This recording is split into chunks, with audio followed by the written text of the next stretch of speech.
A kú déédé àsìkò yìí. Kókó inú ìwé ìròyìn la mú wá fún yín láti inú àwọn ìwé ìròyìn ilé wa. Orúkọ tèmi ni Ọmọgbémisọ́lá ọmọ Alọ́gọ̀madẹ̀.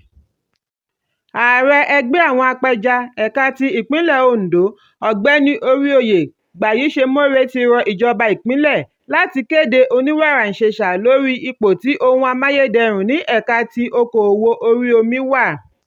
Bákan náà ni Gbàyíṣemọ́re rọ ìjọba ìpínlẹ̀ láti tètè bá wọn mójútó àwọn ohun àlùmọ́ọ́nì orí omi kí ìrọ̀rùn lè dé bá àwọn olókoòwò orí omi. Àjọ yìí rọ gómìnà nínú lẹ́tà tí wọ́n darí rẹ̀ sí adelé gómìnà Lucky Ayédatiwa tí wọ́n ṣàfihàn rẹ̀ fún àwọn akọ̀ròyìn lánàá ọjọ́ Àìkú. Wọ́n ṣe ẹ̀sùn wípé ìjọba kọ̀ láti dá sí ikú oníṣòwò 5 tí ó kú sínú ìjàmbá ọkọ̀ ojú omi tí ó wáyé ní Ìlàjẹ tàbí kẹ́dùn pẹ̀lú ẹbí tí ọ̀fọ̀ náà ṣẹ̀. Wọ́n ní ìjàmbá yìí ti mú àdínkù bá okòòwò wọn nítorí àwọn oníbàárà láti gúúsù ìlà oòrùn kọ̀ láti wá bá wọn ra ọjà látàrí àìnígbẹ́kẹ̀lé nínú ọkọ̀ ojú omi. Wọ́n wá rọ ìjọba láti ran àwọn olókoòwò ẹja lọ́wọ́ kí wọ́n sì rántí wọn nínú ìpèsè ohun amáyédẹrùn. Wọ́n ní ṣíṣe àyọkúrò ìrànwọ́ epo ti túbọ̀ mú ìgbé ayé nira fún àwọn olùgbé agbègbè omi ní ìpínlẹ̀ náà. Ẹ̀kúnrẹ́rẹ́ ìròyìn yìí wà nínú ìwé ìròyìn Guardian tó jáde lónìí. Ìgbìmọ̀ òṣìṣẹ́ National Working Committee (NWC) fún ẹgbẹ́ òṣèlú All Progressives Congress (APC) ti fìdí ẹ̀ múlẹ̀ wípé lóòótọ́ ni alága gbogboògbò Sínátọ̀ Abdullahi Adamu àti akọ̀wé ẹgbẹ́ Sínátọ̀ Iyìọ́lá Omiṣore ti kọ̀wé fi ipò sílẹ̀. Igbákejì alága ẹkùn ti Àríwá Sínátọ̀ Abubakar Kyari ṣe ìfilọ̀ yìí lẹ́yìn ìpàdé ìgbìmọ̀ òṣìṣẹ́ tí ó wáyé ní olú iléeṣẹ́ ẹgbẹ́ wọn ní ìlú Àbújá. Ó ní ààyè ti wá ṣí sílẹ̀ fún òun àti igbákejì akọ̀wé láti gba iṣẹ́ wọn ṣe. Bákan náà ni Kyari kéde wípé ìpàdé tí ó yẹ kí ó wáyé láàrin ìgbìmọ̀ àjọṣe National Caucus àti ìgbìmọ̀ òṣìṣẹ́ ní ọ̀la ọjọ́ Ìṣẹ́gun àti Ọjọ́rú ni wọ́n ti sún síwájú. Ó fi kún un wípé wọn yóò ṣe ìkéde ọjọ́ tuntun fún ìpàdé. Ẹ̀kúnrẹ́rẹ́ ìròyìn yìí wà nínú ìwé ìròyìn Daily Post tó jáde lónìí. Kánsẹ́lọ̀ Nelson Sylvester tí gbogbo ènìyàn mọ̀ sí Ofunwa tí ó ń ṣe aṣojú fún ẹ̀há Ulọ ìjọba ìbílẹ̀ Nsukka ní ìpínlẹ̀ Enugu ni wọ́n ti yìnbọn pa. Ìwádìí jẹ́ kó di mímọ̀ wípé wọ́n pa aṣòfin náà sí ilé rẹ̀ tí ó wà ní ẹ̀há Alumọ̀nà ní alẹ́ ọjọ́ Àìkú. Bí ó tilẹ̀ jẹ́ wípé a kò tíì lè fìdí ẹ̀ múlẹ̀, a rí gbọ́ wípé àwọn alágbàpá ọ̀hún ya wọ ilé rẹ̀ wọ́n sì bẹ̀rẹ̀ sí yìn níbọn ní kọ̀ṣẹkọ̀ṣẹ. Nígbà tí wọ́n kàn sí agbẹnusọ ọlọ́pàá ìpínlẹ̀ náà Daniel Ndukwe, ó ní òun kò tíì gbọ́ nípa ìṣẹ̀lẹ̀ náà. Ẹ̀kúnrẹ́rẹ́ ìròyìn yìí wà nínú ìwé ìròyìn Daily Post tó jáde lónìí. Ilé ìgbìmọ̀ ti ṣe àlàyé àti àsọdájú wípé 300 bílíọ̀nù náírà (70 billion naira) tí wọ́n yàn fún ilé ìgbìmọ̀ kì í ṣe ẹ̀bùn fún àwọn sínétọ̀ àti àwọn aṣojú-ṣòfin. Wọ́n ní ìròyìn láti ọ̀dọ̀ àwọn iléeṣẹ́ ìròyìn kan tí wọ́n sọ wípé ilé ìgbìmọ̀ patan mọ́ owó yìí kì í ṣe òótọ́. Àṣìgbọ́ ni eléyìí jẹ́. Ní Ọjọ́bọ̀ tí ó kọjá ni Ààrẹ Bọ́lá Tinubu béèrè fún 500 bílíọ̀nù náírà (500 billion naira) láti fi pèsè ohun amáyédẹrùn kí 99 bílíọ̀nù (319 billion) tó kù wà fún lílò fún ìjọba àpapọ̀ lórí àwọn ohun èlò mìíràn.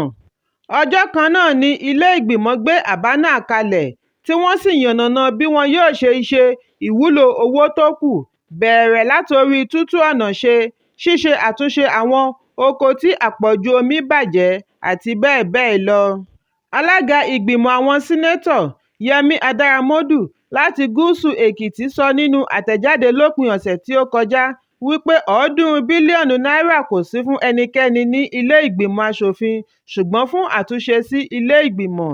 Ẹ̀kúnrẹ́rẹ́ ìròyìn yìí wà nínú ìwé ìròyìn The Nation tó jáde lónìí.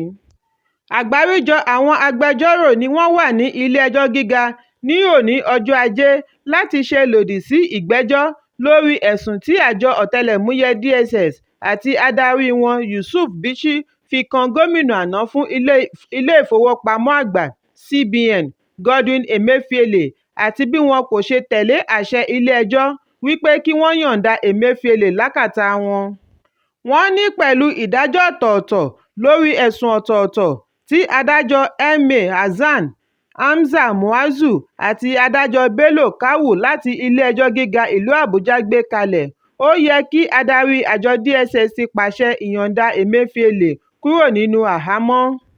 Àwọn agbẹjọ́rò tí Maxwell Okpara àti Ahmed Tijani darí wọn ṣe àwáwí wípé ilé-ẹjọ́ ti dá àjọ DSS lọ́wọ́ kò lórí fífi ọwọ́ ṣìkún òfin mú Emefiele lórí ẹ̀sùn kankan tó ní í ṣe pẹ̀lú ọ̀rọ̀ agbésùmọ̀mí, kíkó owó ìlú, ìwà ọ̀daràn àti bẹ́ẹ̀ bẹ́ẹ̀ lọ.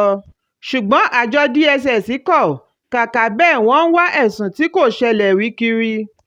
Lẹ́yìn ìpẹ̀jọ́, Okpara wá sọ àsọdájú wípé àwọn yóò rẹ́yìn ẹjọ́ ọ̀hún kí àwọn sì rí i dájú wípé àwọn rán Bichi lẹ́wọ̀n. Ẹ̀kúnrẹ́rẹ́ ìròyìn yìí wà nínú ìwé ìròyìn The Nation tó jáde lónìí. Wòlíì Philip Ṣẹ́gun àti akẹ́kọ̀ọ́ ẹni ọdún 23 láti iléèwé gíga LASU, Owólabí Adéẹ̀kọ́, ni wọ́n ti dá lẹ́jọ́ ikú pẹ̀lú okùn dìrọ̀dìrọ̀ láti ilé-ẹjọ́ gíga tí ó fìkàlẹ̀ sí ìlú Ìkirè, ìpínlẹ̀ Ọ̀ṣun. Adájọ́ Christiana Olókèdè Ọbádínà ni ó gbé ìdájọ́ yìí kalẹ̀ lẹ́yìn ẹ̀sùn wípé àwọn méjèèjì pa akẹ́kọ̀ọ́ mìíràn láti iléèwé gíga LASU, Favour Dúlé Ọládélé, ní ọjọ́ 8 oṣù Kejìlá ọdún 2019. Nínú àwọn mẹ́ta tí wọ́n fi ẹ̀sùn kàn, adájọ́ Ọbádínà sọ wípé gbogbo ẹ̀rí ló tọ́ka sí wípé Ṣẹ́gun àti Owólabí jẹ̀bi ẹ̀sùn apànìyàn àti ìpàdíàmọ̀pọ̀. Bẹ́ẹ̀ náà ni Bọ́lá Adéẹ̀kọ́, ìyá Owólabí, náà jẹ̀bi ẹ̀sùn ìpàdíàmọ̀pọ̀ conspiracy. Àwọn agbẹjọ́rò fún ìjọba tí Adékẹ́mi Bello pẹ̀lú Ajíbọ́lá Àlàdé ṣe adarí wọn sọ fún ilé-ẹjọ́ bí Owólabí ṣe tan olóògbé Favour Dúlé tí í ṣe ọ̀rẹ́ rẹ̀ obìnrin lórí aago kí ó wá mọ ẹbí òun kan lọ́kùnrin ní Ìkòyí ilé tí wọ́n sì pa á fún oògùn owó. Lẹ́yìn atótónu, ilé-ẹjọ́ dá ẹjọ́ ikú fún Ṣẹ́gun àti Owólabí nígbà tí ó rán ìyá Owólabí lọ sí ẹ̀wọ̀n ọdún 2 fún jíjẹ ẹran èèyàn. Ẹ̀kúnrẹ́rẹ́ ìròyìn yìí wà nínú ìwé ìròyìn Leadership tó jáde lónìí. Kókó inú ìwé ìròyìn tòní kò ní jù báyìí lọ. Ẹ pàdé mi lọ́la fún àkọ́tún ìròyìn. Kí a tó lọ, ẹ má ṣaláì fi àríwísí yín ránṣẹ́, ìyẹn comment, kí ẹ sì bá wa subscribe sí ojúnà wa lórí YouTube kí Kókó Inú Ìwé Ìròyìn lè máa tẹ̀ yín lọ́wọ́ ní kíákíá.